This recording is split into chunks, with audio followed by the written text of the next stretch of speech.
It was time to choose. The rebellion was in trouble. Ravens were scouting for the secret rebel base. They needed a game changer. Pieces of the Sky Ripper had surfaced. Renata knew that using it could go catastrophically wrong, but he was sure he could figure out how to use it safely. Also, a temple had risen out of empty desert.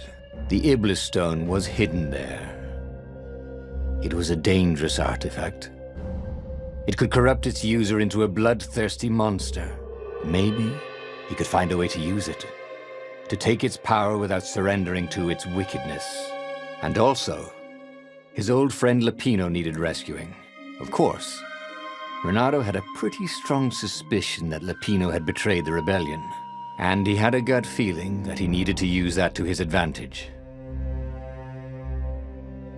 The island was windswept desert. No one went there except ostriches and ostrich hunters. The Iblis stone.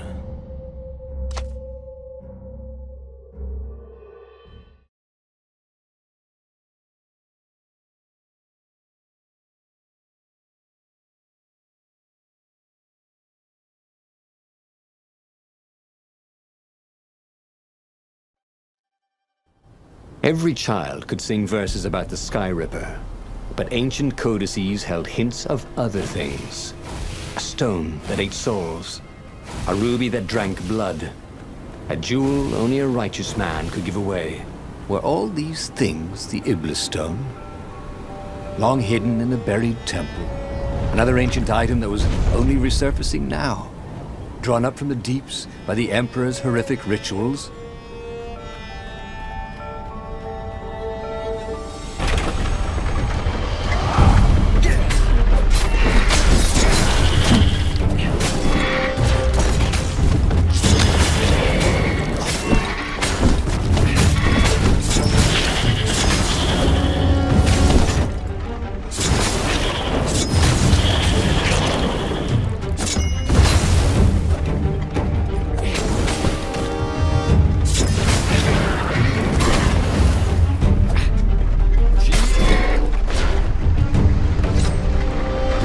Ravens were already here, cawing in frustration.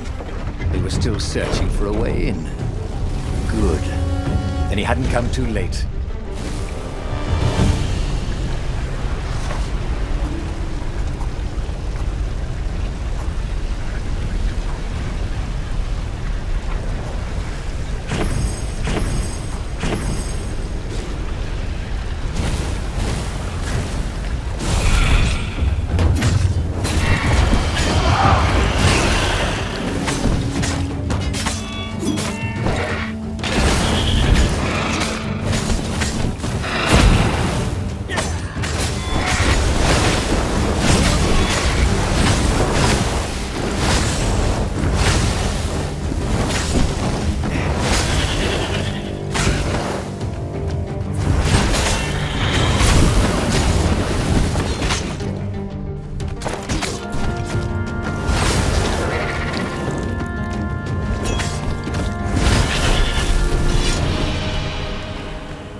There had to be some way to use the Iblis stone.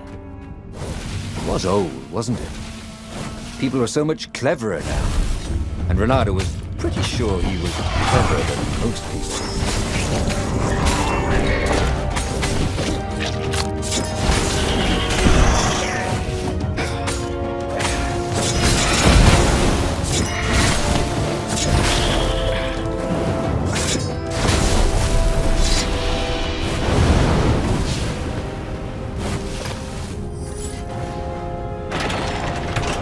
Ravens at least could not get past this point. Obviously, the temple builders knew how to deal with tomb raiders.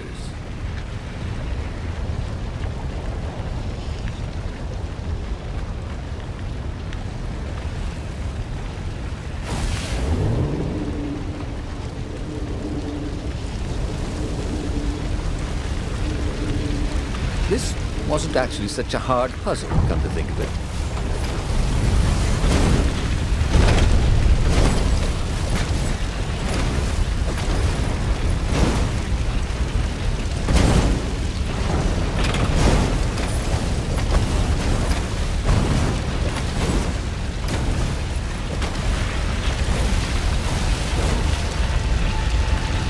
It was a stone of the purest blackness.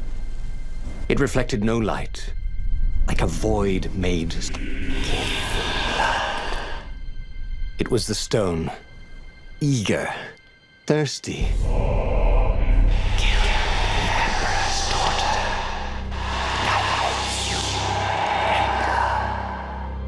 That seemed tempting and terribly wrong. Zenobia was the Emperor's greatest general and a potent witch. But they had been close once. And he had a sneaking suspicion the gem would try to control him. Why not capture the core of Sky Ripper instead? It was the eye of a lost god torn out by the Transcendent Emperor to power his greatest weapon. It's the core, said the stone anxiously. But even though Renato knew how evil the gem was, he had a clever plan for dealing with it. Why was he listening to a talking rock?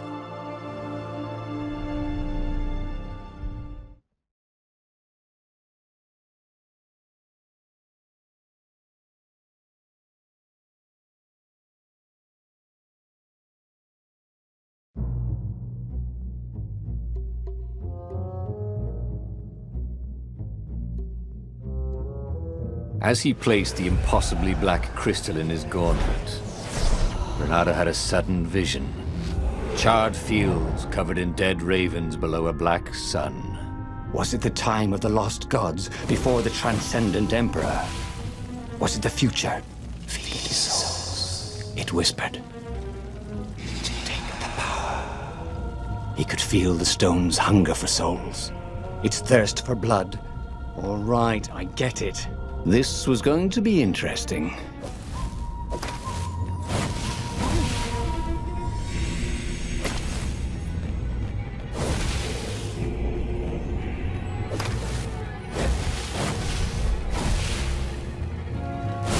Kill the fox! Record the ravens. Nobody said they were original.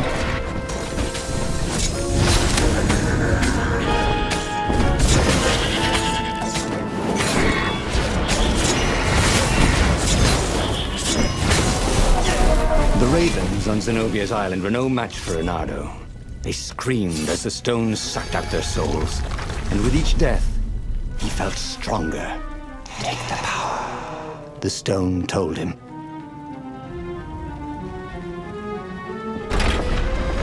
He couldn't do worse with Zenobia than he'd done with the core, could he?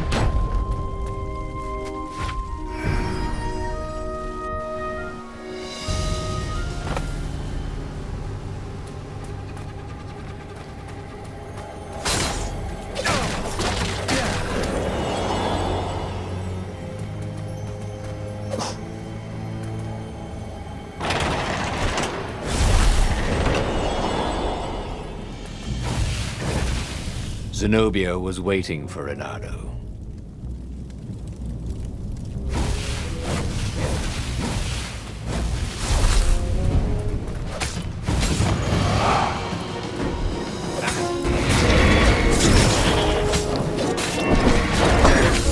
Everybody knew you shouldn't trust a raven further than you could throw one.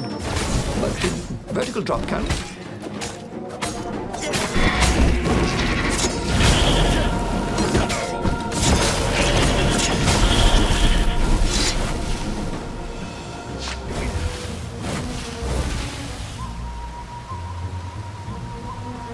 Finally, Renato caught up to her.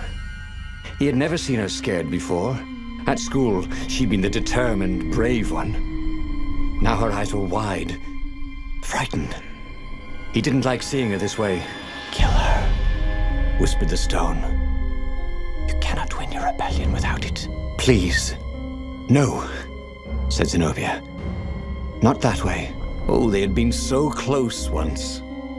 Could he really feed her soul to his demonic gem? But if he spared her, he would not get the full power of the stone. Oh, how could he be the hero he wanted to be? With a flick of his wrist, he slashed Zenobia's throat.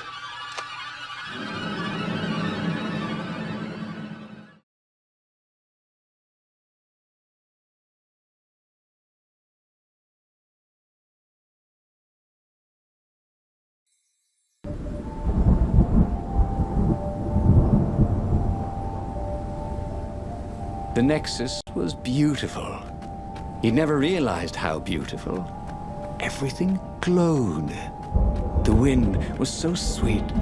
The sun so soft. The stones so warm. The black raven feathers. Black feathers. Suddenly, his eyes were filled with them. He's falling through smoke, under a dead sun. A voice calls him home. Is this a vision? Whose? Is this the time of the lost gods? Or the future? No matter. What mattered now was killing his way to the Imperial outpost and challenging the Emperor from there.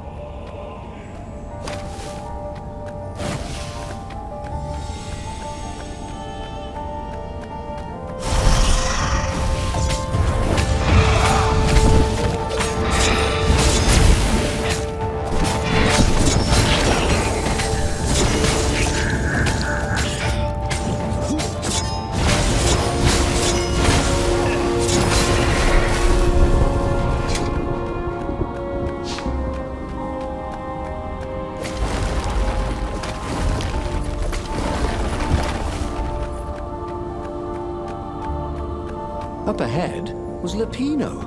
What was he doing here? Bernardo! Hey, buddy!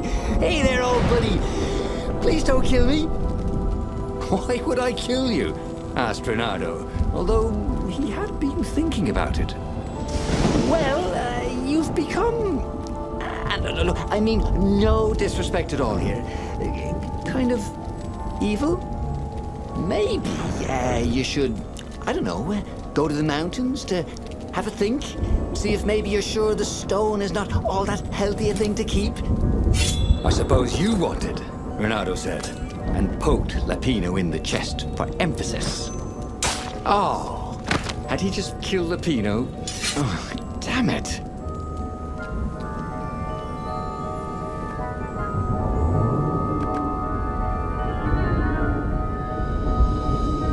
He'd go to the outpost, use their far speaker, tell the Emperor what he'd done, and then he'd go to the secret rebel base, let them know he was ready to lead them to victory.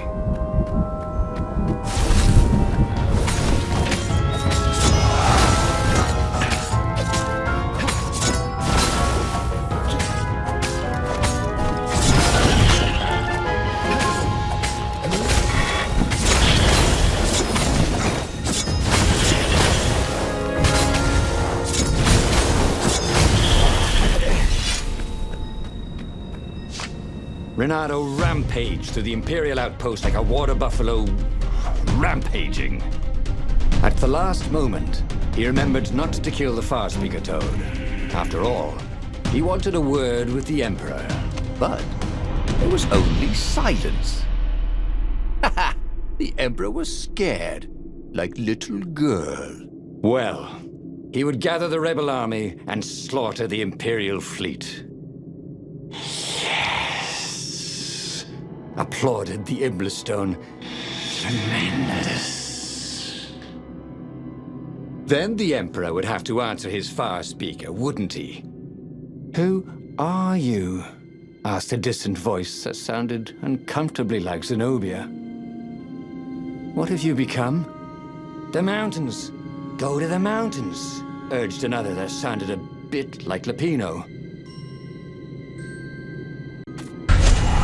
Renato called the rebel council to let them know to gather their forces.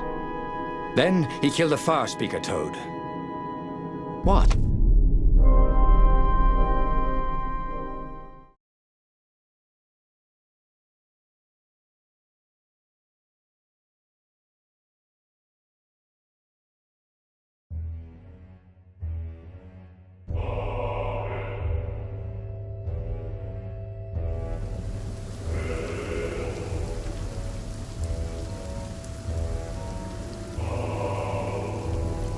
The ruins were crawling with ravens.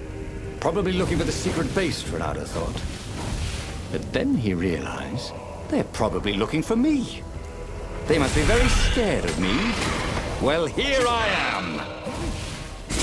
You are the honest warrior, whispered the Iblastone. And he had to agree with it, for once. Who was as good as Renato?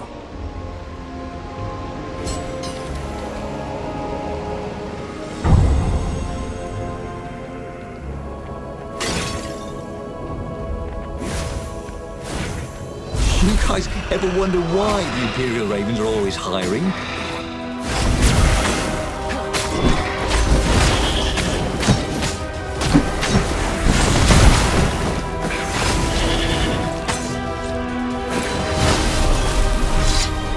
Renato was so happy.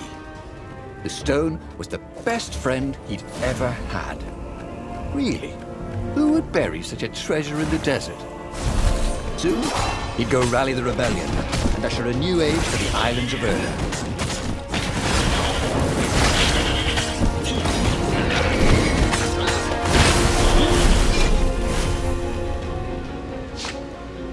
You are the best, urged the stone. Let me make you emperor. Come to think of it, Renato thought as he put down another raven. Why shouldn't I be emperor? How did anybody get to be emperor anyway? By making war. Not counting the transcendent emperor, obviously, who had banished the lost gods and started time. Yes, he should be emperor. He would make a great emperor. Right, Stone?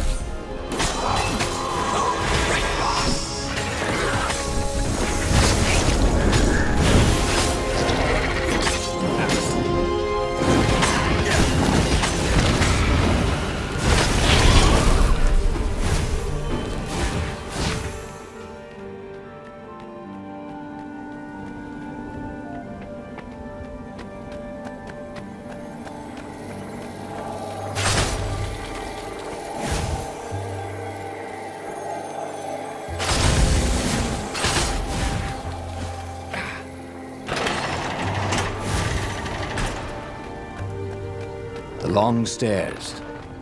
So he was close to the rebel base. Nothing was on fire. So far, so good.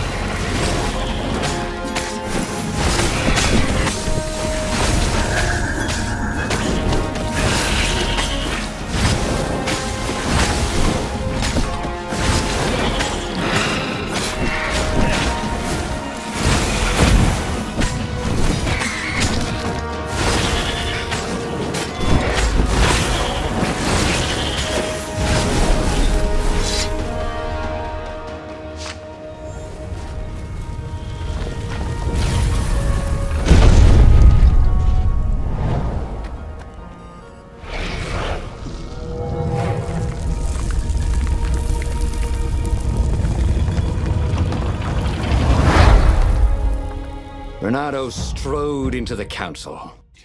Let's do this thing. Let's make me emperor. They looked confused and nervous. Ah, had he mentioned the emperor thing? Yeah, he'd meant to bring that up later. I mean, let's go win this rebellion. He waved his sword around encouragingly. They ran. Cowards. He'd stop them. He cut down a few to inspire the others. But soon, there was no one to cut down. Well then, he'd have to attack the fleet alone. More for me, he said. Unless it was the stone that said it. Traitors. Traitors, all of them. They'd run rather than following him, rather than cheering him. What should he do to the cowards? Anything he wanted to. After all, he was a true hero, the best warrior there ever was. No one could stop him now. But first, finish him. The Emperor, that is.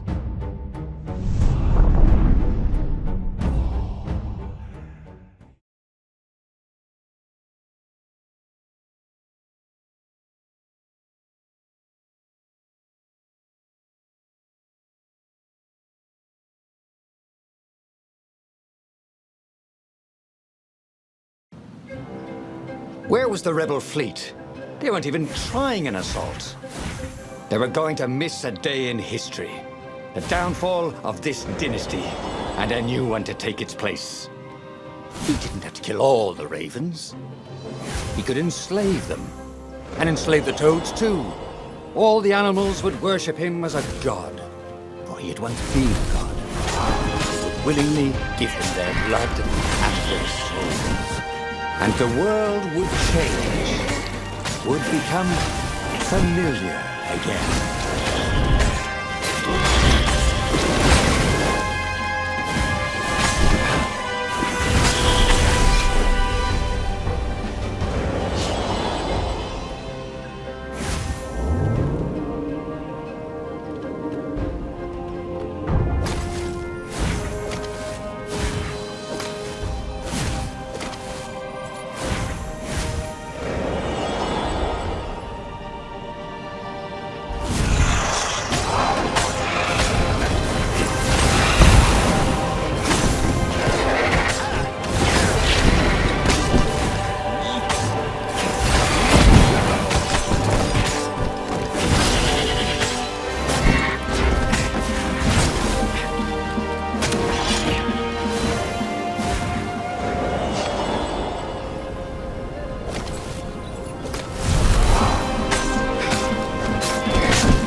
Teach you how to fly.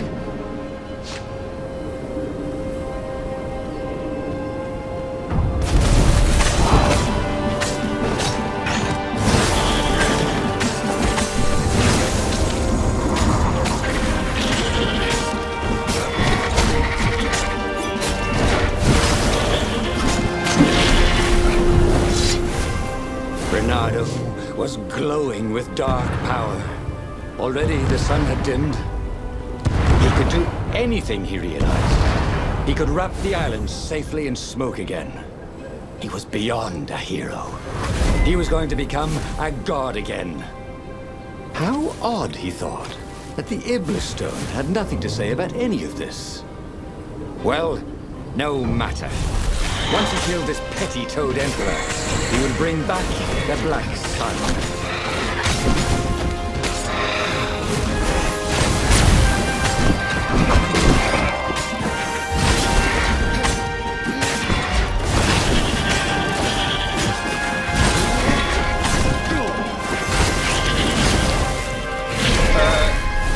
Please.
He found the Emperor and the Council huddling by his ship, plotting. They saw him and cowered before him. Back to hell, fiend. Croaked the Emperor desperately. In the name of the Transcendent Emperor! Croaked the Speaker. They held some arcane items he didn't recognize. He simply flexed his will and sucked their souls out of their bodies. And Iblis exulted. It is finished. And the void that had been a mere stone on a sword expanded. It stretched and ripped like a vast womb. And a gaze, black and pitiless as the sun, passed through the void into the land. And so time ended. Oh, again? But he already had all the secrets he needed. He was sure of that. He must have not used them the right way. What was the best, worst mistake he could make? Probably trusting that traitor Lapino. The book's pages fluttered to the beginning once again. Faster than before? And he fell. The clouds parted over the Isles of Boreas. It was time to choose.